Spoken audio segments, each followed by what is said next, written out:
Hi everyone and welcome to this week's video. What a week it has been. We started off at the beginning of the week where I was in the flower patches. I was planting out lots of overwintered hardy annuals that I'd hardened off outside for the last couple of weeks. It was really sunny. I was even outside in my t-shirt.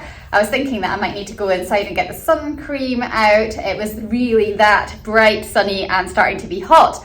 And now today we have woken up, it's been -4 degrees Celsius overnight, we've had coverage of snow and we feel like we're right back in winter again. So it can be really changeable at this time of year. And last night I had to run around the flower patches getting all those newly planted out seedlings covered in a good layer of horticultural fleece. So fingers crossed that they've all come through okay overnight.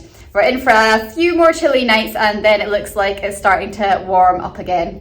And it's also been a very dry period here in the garden. We haven't had much rain at all. So with this snow melt that'll happen and also quite a rainy week next week, we'll get a lot more water back into the soil again and that'll help the plants with their growth when we get some warmer weather back.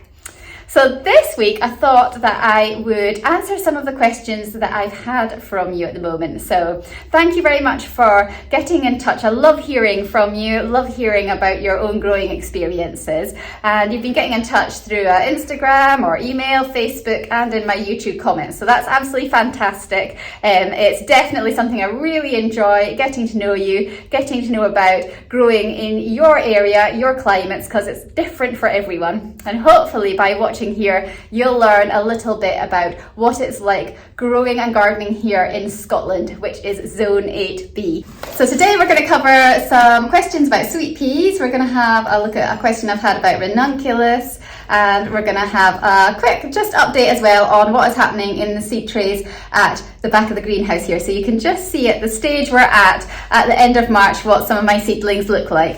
There's going to be a bit of a transition in the next couple of weeks. I've been concentrating on growing hardy annuals for the last month, but now that we're getting into April, I'm going to start off growing my half-hardy annuals and my tender annuals. So things like my cosmos and my zinnias and my sunflowers and my helichrysum, my statice, all those kind of flowers are the seed types that I'm going to be sowing in April. So we'll do some videos on that in the coming weeks.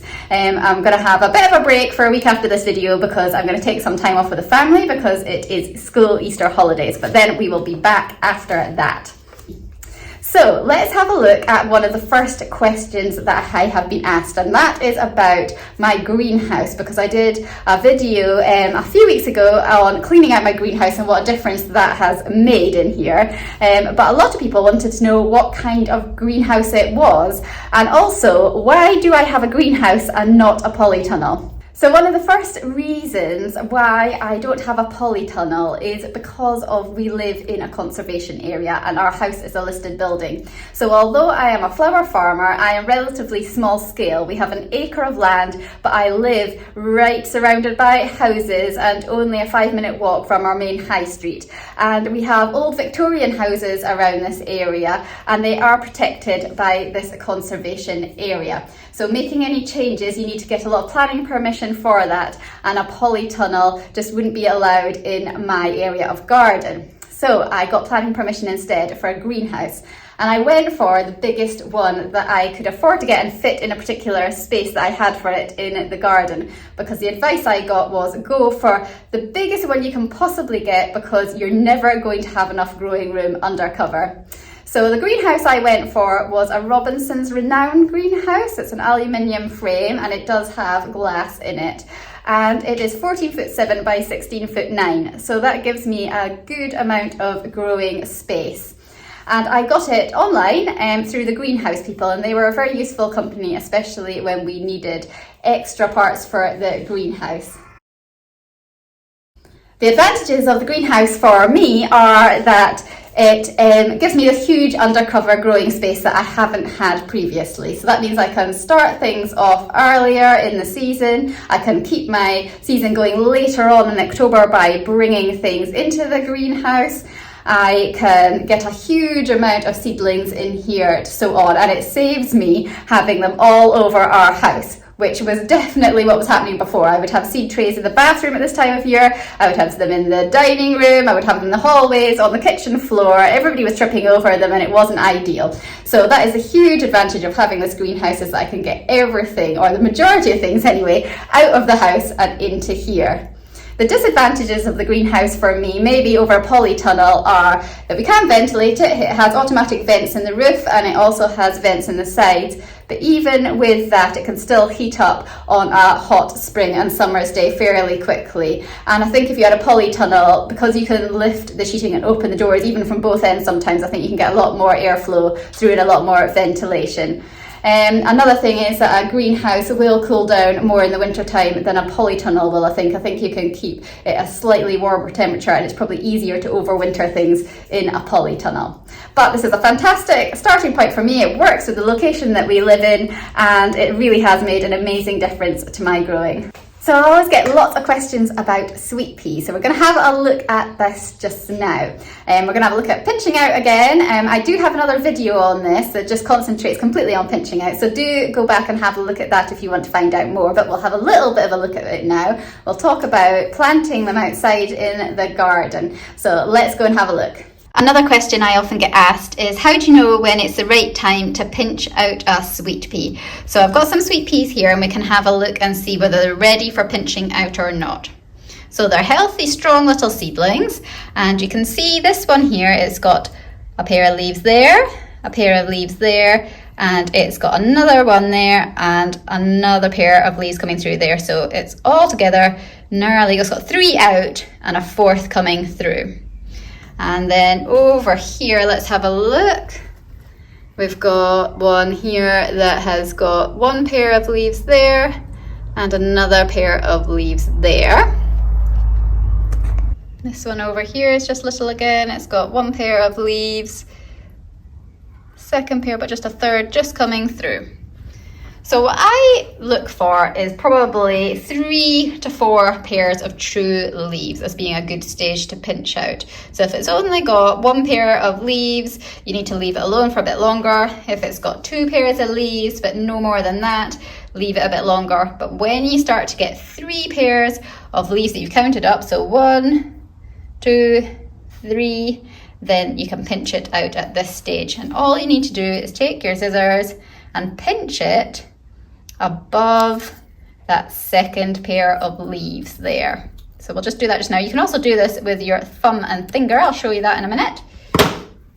So that is our pinched out portion there. And it does look quite brutal that you've taken away all that nice new healthy growth, but it really will do the trick at making your sweet pea plants much bushier, much stronger and sturdier plants with more flowers in the end of the day. So let's have a look at another one and see if we can pinch it with our fingers to show you. So this one over here has got 1 pair, 2 pairs, 3 pairs, 4 pairs. So again, I'm just going to go above that one there. And that's me pinched it out with my fingers, leaving 2 pairs, and they'll start to branch out. There'll be new stems coming in the next few weeks with leaves on. Let's see if we can find another one. This one over here. 1 pair, 2 pairs, 3 pairs, 4 pairs.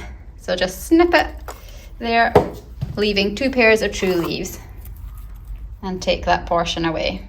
So another question that I get asked is, can I plant my sweet peas outside just now? So it is the end of March and we are in zone 8B here in the Scottish borders.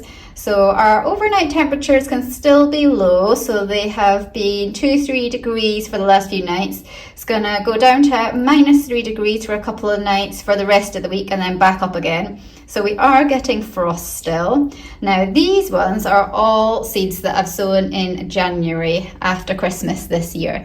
And these are just 2 junior plants to plant outside just now. They wouldn't cope, they're not hardened off, they need to be pinched out and allowed to grow into sturdier plants before I would put them outside. So these ones I'll probably go outside in April when I'm getting some consistently better weather and I've hardened them off outside. What I have planted outside just now is my autumn sown sweet peas. So they went out about a week ago.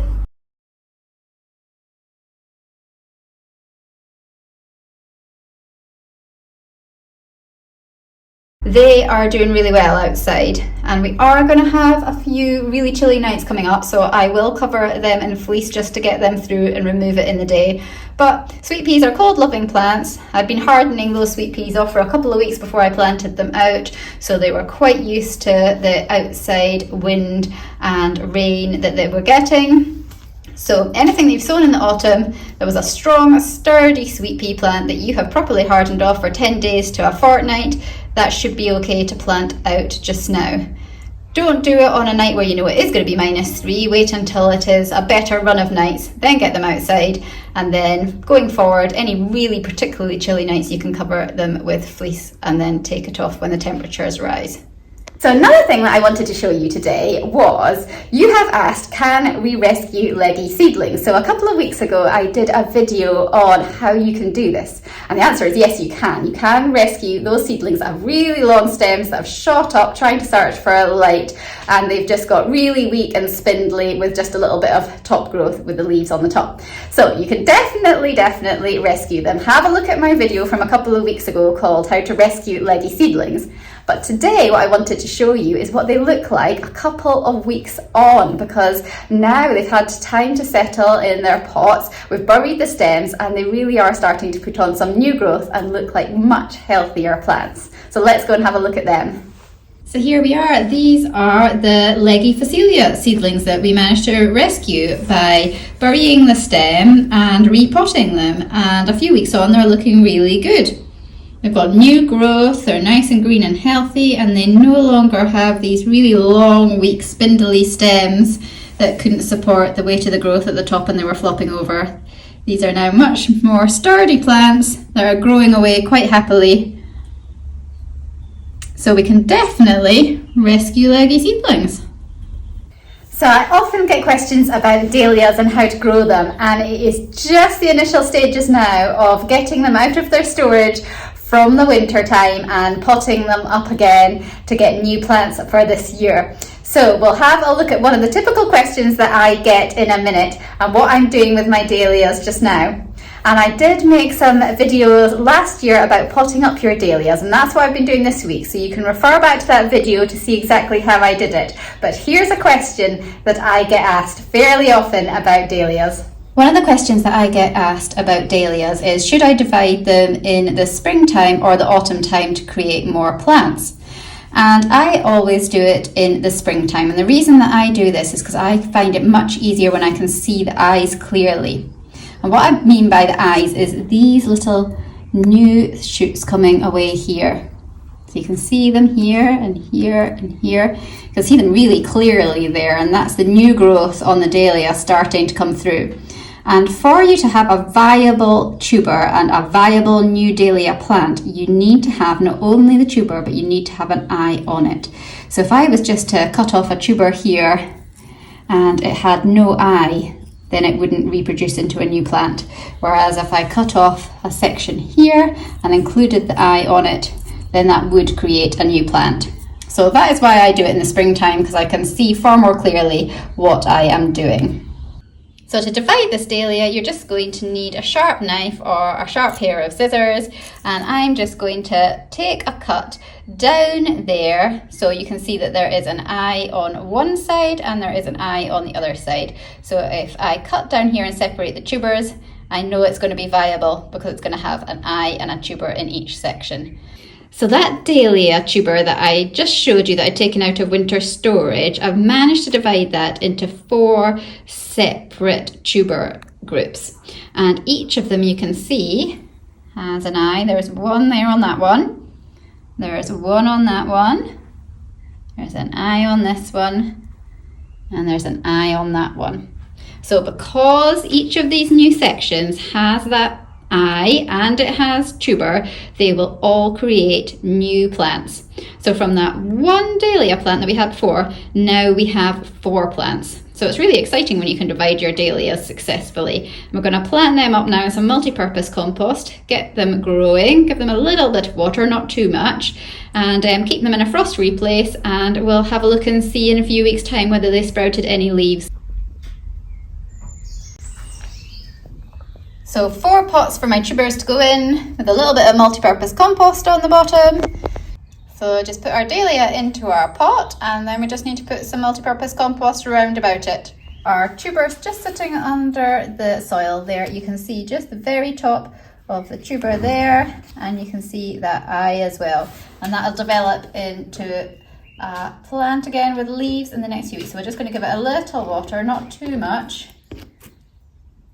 just to get it off to a good start. Now that it's had its water, we are going to put it in a frost-free place for the next few weeks and watch it grow. And then when we get to the 1st of June, we'll be able to plant it outside in the garden. Another question you have been asking about dahlias is, why do I not just plant these right out in the ground?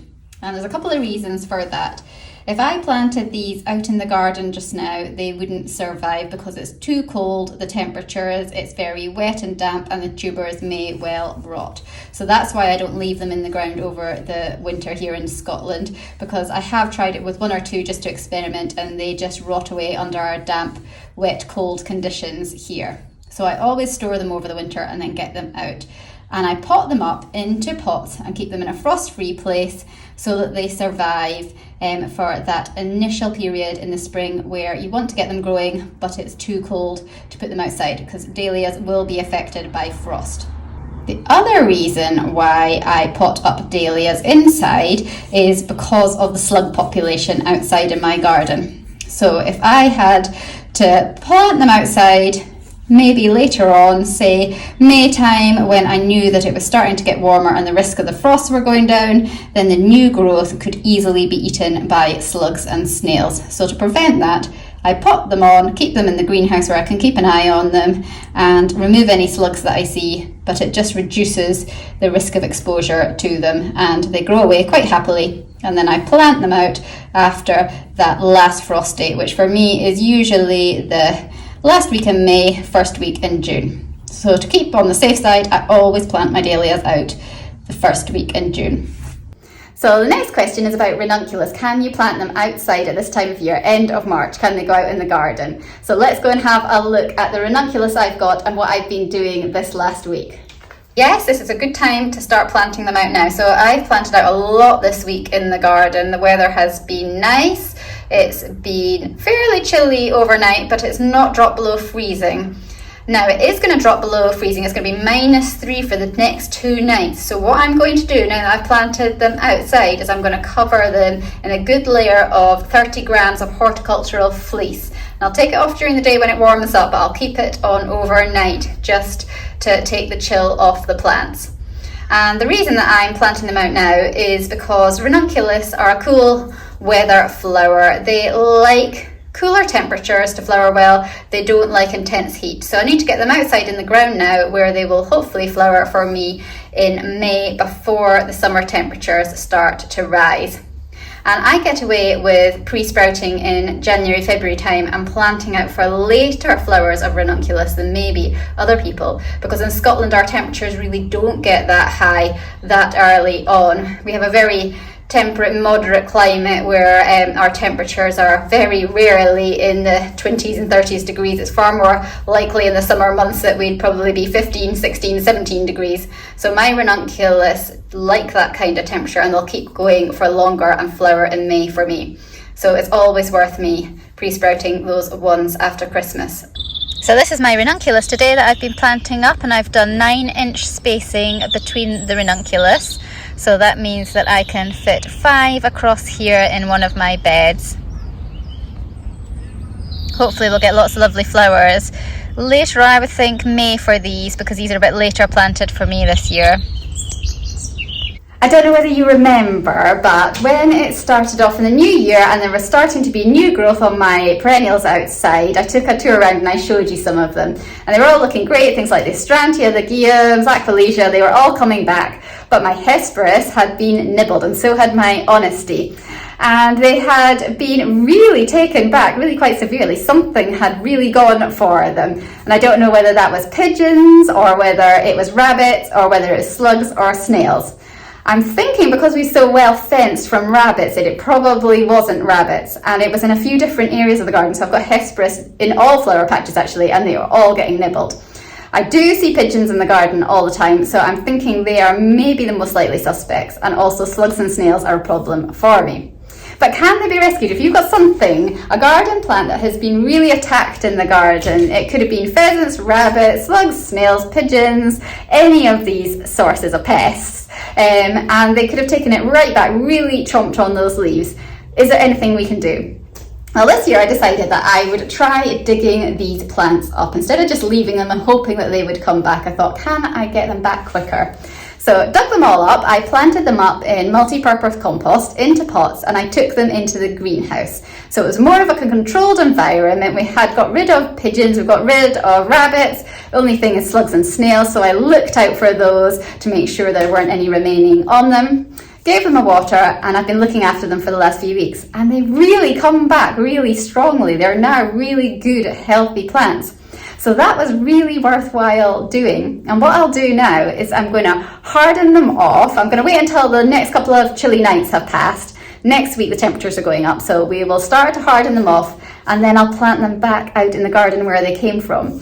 And hopefully then they are far more robust plants. They're much bigger. They're going to withstand attack if there is any. And also I can net over that area. So just use my low caterpillar hoops, put some netting over the top, and that will protect the plants from any birds that are around. So I'll go and show you just now a before picture of what they were looking like and what they are looking like now. You can see how much new growth it's put on. It's looking so much more healthy than it was when I took it out the garden. And it just shows that you can rescue plants that have been really badly nibbled. Now you could have done this outside in the garden. You could have just left it alone and it could have come back. You could have maybe protected it in some way by putting some netting over it. Or some kind of cover to protect it from whatever was nibbling it, and it could have come back.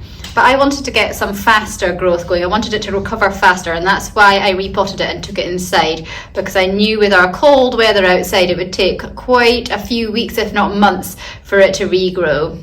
So it's done really well, and now the next stage is it's hardening it off for 10 days, a fortnight, and then getting it back out of the garden and protected from those pigeons and slugs and snails. And I've done this with quite a few of the Hesperus because it seemed to be just a blanket thing across the whole of my Hesperus in the garden. They were all nibbled, and the other perennials not touched at all. Things like Astrantia, Guiamaculata, they haven't been touched, but the Hesperus were. And you can see over here I've got a few more that are just starting to recover now, but they're starting to look good. So these are the older nibble-leaved down at the bottom here, you can see, and then this is all this lovely new growth that's coming on there.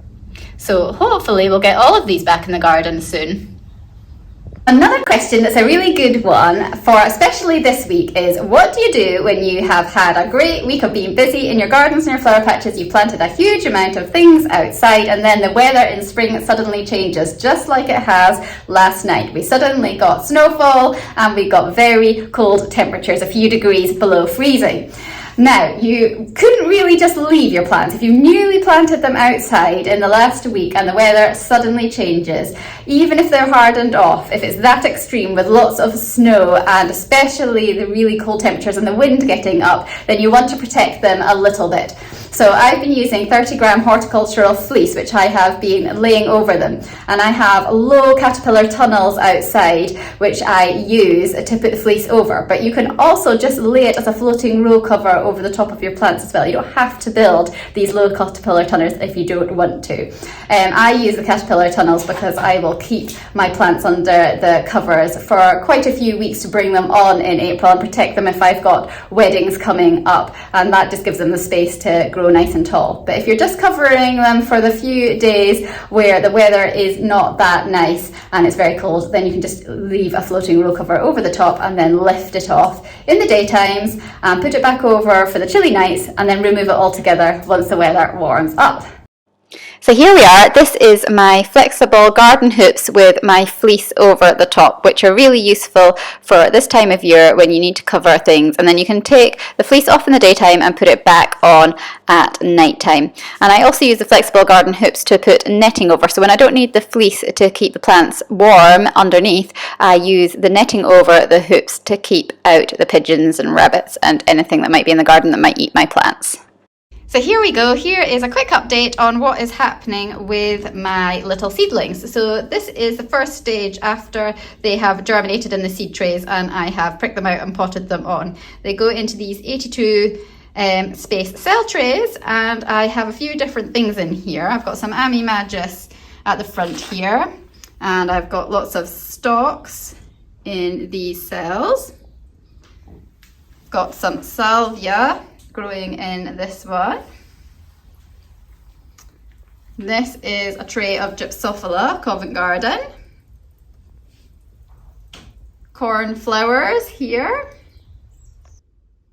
Got larkspur in this cell tray. This is Saponaria growing away.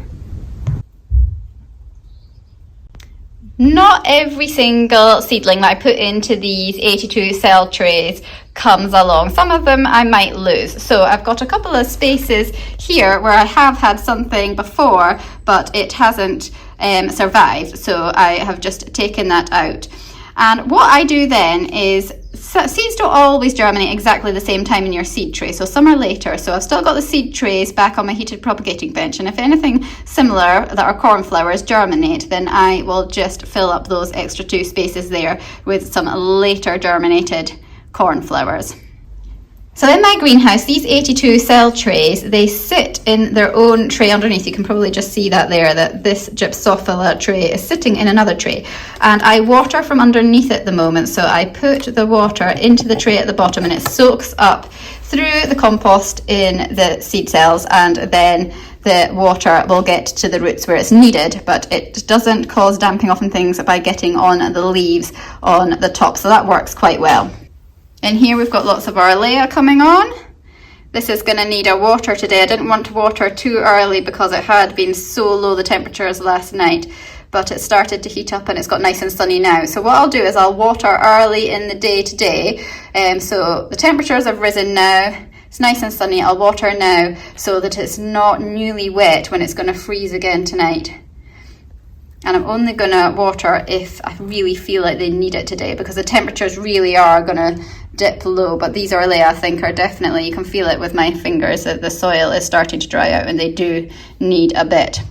So I would say wait until the temperatures have risen slightly, that you don't have any frozen soil before watering, but don't leave it till later in the day when the temperatures are going to dip down again and the soil is going to freeze. So try and aim at the moment in this early springtime for kind of in the morning. Give them time to soak up that nice water, and then they will hopefully survive the cold tonight. I'm going to cover all of these seedlings in a floating row fleece cover tonight, just so that they survive the cold in the greenhouse. Over here we've got some scabious seedlings. Got some salmon coloured ones, black knight, and we've got some white and some blue as well. Over here we've got some buplerium growing away. This is one of my favourite filler flowers for bouquets. It grew really well last year, so I'm hoping for a bumper crop this year as well. And here are my little snapdragon seedlings, and we've managed to pot on 1 per cell tray just now, which is really good because they're such tiny seeds. When you sow them, you end up getting quite large clumps of snapdragons together if you're not careful. So it's really good that we've managed to individually pot these on into single cells, and they'll grow on away now for us. So thanks very much for watching this week's video. I hope you found it helpful just to have a few questions answered about what might be going on at this time of year in your greenhouse and in the garden. April is going to be a super busy month for me. It's the first weddings of the year. There's a huge amount of seeds that still need to be sown. I have to look after the plants that I planted out in the garden. I've got to look after my seedlings that are in the greenhouse, and when they get bigger, pot them on and start hardening them off. My flower stall is going to start opening back up, and I'm going to hopefully start supplying florists as well with some wholesale buckets. So it's all going on. It's going to be really busy, and I'm looking forward to sharing it with you in the coming weeks.